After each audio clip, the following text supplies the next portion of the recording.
60 secondes, expat. Sur la radio des Français dans le monde. Avec Éric Gendry.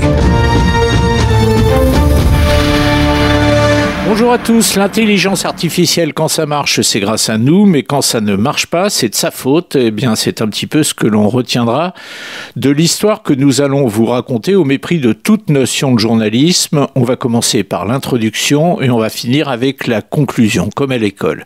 Alors disons que notre héroïne s'appelle Cécile et que son mari, Jake, lui a demandé de prendre un billet d'avion pour aller assister à un enterrement. Cécile a donc acheté son billet par Internet et elle a eu une bonne nouvelle. Son interlocuteur, un chatbot, lui a indiqué que compte tenu des circonstances, elle pourrait être remboursée de son achat rétroactivement sous 90 jours, alors que le site web d'Air Canada indiquait clairement que sa politique sur les voyages en cas de deuil n'autorisait pas le remboursement des voyages déjà effectués. Bref, Cécile a fait confiance au chatbot, forcément, puisque celui-ci était le représentant de l'intelligence artificielle.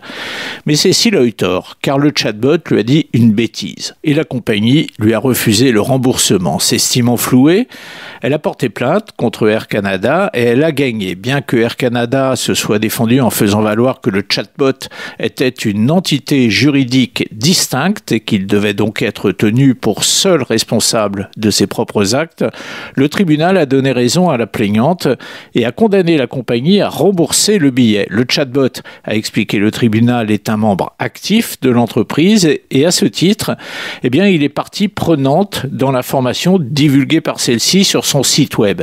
Air Canada aurait dû mieux encadrer son chatbot.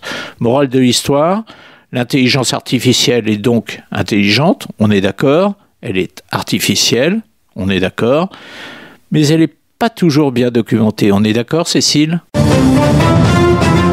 Plus d'infos et plus de podcasts, rendez-vous maintenant sur françaisdanslemonde.fr.